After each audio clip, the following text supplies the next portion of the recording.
बाहर जो आनंद है उसमें मिठास के साथ साथ तीखापन भी है, कड़वा भी है, लेकिन अंदर जाने के बाद सिर्फ मिठास ही है, मधुरता ही है, कोई कड़वापन नहीं है। इसीलिए सिद्ध, संत, साधक, साधु, भक्त, ध्यानी, जोगी क्या करते हैं? अपने अंतर्मन में ही ध्यानस्थ रहते हैं। कोई भी साधना का मूल उद्देश्य है ईश्वर को प्राप्त करना, या जो चीज को भी हमारी जो कामना है उसको प्राप्त करना। लेकिन 2-3 चीज आज बता रहा हूं, इसे आप अच्छी तरह जान जाएं। हम जिसे साधु कहते हैं, सिद्ध कहते हैं, संत कहते हैं, जोगी कहते हैं, उसके लक्षण शास्त्र में बहुत सारे दिए हुए हैं, लेकिन कलयुग में मैं नहीं मानता हूं कि वो सारे चीज परफेक्ट है। सिद्ध और संत वही है जो किसी के अपमान नहीं करते हो, किसी के बारे में बुराई नहीं करते हो, किसी का शिकायत नहीं करते हो, सिर्फ समाज को एक अच्छी दिशा देते हैं, उसके कष्टों में उसको सहायता देते हैं, आध्यात्मिक ऊर्जा देते हैं, उनमें करुणा बरसती है, दया बरसती है, क्षमा बरसती है। ये होते हैं संत और सिद्ध। सिद्ध का मतलब क्या है? वो सिद्ध हो गए हैं, इस संसार को समझ लिया उन्होंने ईश्वर को प्राप्त कर लिया है। वो अब कच्चे नहीं हैं, वो पक्के हो गए हैं, सिद्ध हो गए हैं। उनको उनके तीसरे नेत्र खुल गए हैं। वो जगत के सारे क्रिएशन को देख सकते हैं, पहुंच सकते हैं, जा सकते हैं। तो जो ऐसा सिद्ध होगा, वाह, किसी की बुराई करेगा, किसी का अपमान करेगा, जो अपमान करता है या किसी की बुराई करता है, वह सिद्ध क्या, साधु क्या, एक साधारण जो व्यक्ति होता है उससे भी गया गुजरा होता है। इस दुनिया में अच्छे लोगों की कमी कभी नहीं रही है, और मेरा मानना है कि सभी में अच्छाई है। कुछ लोग अपनी अच्छाई को दाब लेते हैं या दब जाती है, और कुछ लोग अपने अच्छाई को बाहर लाते हैं समाज का कल्याण करने के लिए, स्वयं का कल्याण करने के लिए। ईश्वर की उपासना का मुख्य जो उद्देश्य है, प्रवचन करने वाले, कथा कहने वाले, ये सारे लोग का उद्देश्य है समाज को सुधार करना, समाज में विष फैलाना नहीं।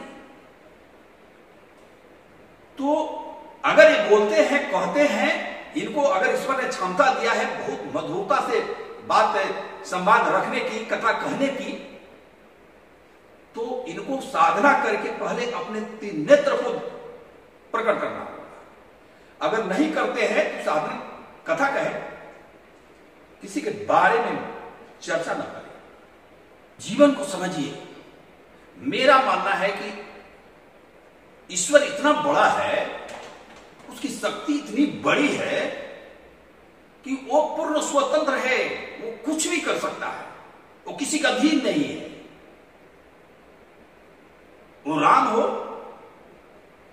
वो कृष्ण हो, शिव हो या जगदम्बा हो, वह पूर्ण अर्थ, धर्म, काम, मोक्ष प्रदान करने वाला है।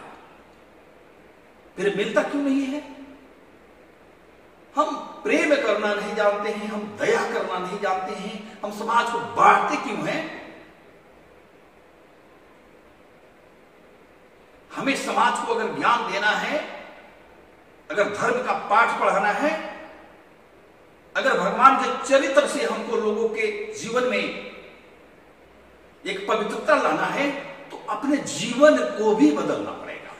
अगर हम नहीं बदले तो दूसरे के जीवन को कैसे बदल सकते हैं?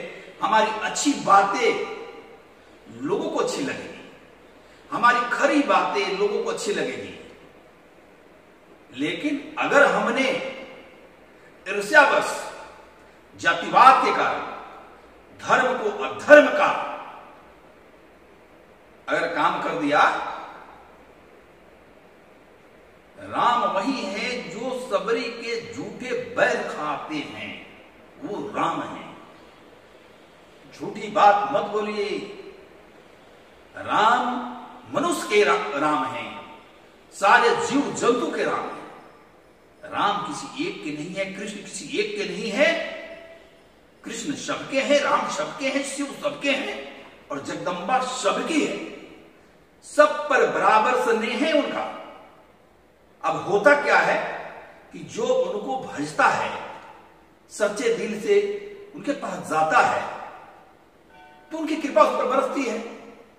अब रहा सवाल की दो तरह की बात मैं आपको बता रहा हूं। अपने पूर्व जन्म में बहुत पुण्य अर्जित किया, इस जन्म में आपने किसी ईश्वर की उपासना शुरू कर दी, लेकिन आपकी बुद्धि वही गंदी की गंदी है। आप धर्म के आगे धर्म कर रहे हैं, फिर भी आपका बढ़ोतरी हो रहा है, तो उसका कारण सुन लीजिए क्यों हो रहा है। आपके पिछले सारे अकाउंट को, सारे पुण्य को आपको दे दिया गया कि जाओ भाई ले जाओ, काल नहीं बनो, तुम्हारा जीवन जाओ ले जाओ। इसके बाद क्या चंदन लगाने से पहुंच जाएंगे क्या वहां? कर्म अगर खराब हो तो दुनिया की कोई ताकत आपको कहीं नहीं पहुंचा सकती है। कर्म अगर शुद्ध हो तो ईश्वर की उपासना नहीं भी करते हैं तो भी ईश्वर दया कर ही देगा, इसलिए कि आपका कर्म सच्चा है। और कर्म ही सच्चा नहीं है तो धर्म करते करते भी आपकी बुद्धि सही नहीं हुई, तो कैसा कर्म, कैसा धर्म? प्रत्येक मनुष्य से प्रेम कीजिए। सब मनुष्य का एक ही प्रकृति है, सब में एक ही रक्त है, सब एक ही विधान से पैदा होते हैं। सबके ज्ञान अर्जन, जो पढ़ लिया अच्छा से पढ़ लिया, इसमें बहुत संतों ने, बहुत सिद्धों ने बहुत अच्छे अच्छे काम किए, जिसमें ठाकुर श्री रामकृष्ण परमहंस, वामाखेपा, श्री राम शर्माचार्य जी ने बहुत अच्छा काम किया। मैं तो कहता हूं कि बहुत सच्चे एकनिष्ठ व्यक्ति थे। कबीर ने बहुत अच्छा काम किया, तेलंग स्वामी ने बहुत अच्छा किया, कीना राम बाबा ने बहुत अच्छा किया, अनेक विभूतियां, आनंदमयी, निपकरेली बाबा, बहुत विभूतियां, नरसिंह बाबा, हमारे गुरु साधक सीताराम जी, हमारे गुरु स्वामी जी महाराज, जहां शंकराचार्य लोग भी हाथ जोड़ के बैठे रहते थे, हमारे दतिया पीठाधीश्वर गुरुदेव के सामने।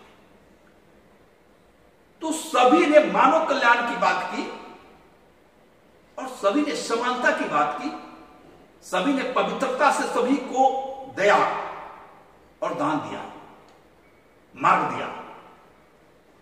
तो प्रेम कीजिए जगत का, और सिद्धों का, संतों का, साधकों का ऐसा ही चरित्र होना चाहिए, ऐसा ही जीवन होना चाहिए। अगर ऐसा नहीं है तो आप समझ लीजिए कि आप जिसके संपर्क में हैं वो आपकी भी अधोगति करा देगा, आपके भी दिमाग को गंदा कर देगा और आपको सतपथ से हटाकर कुपथ पर डाल देगा।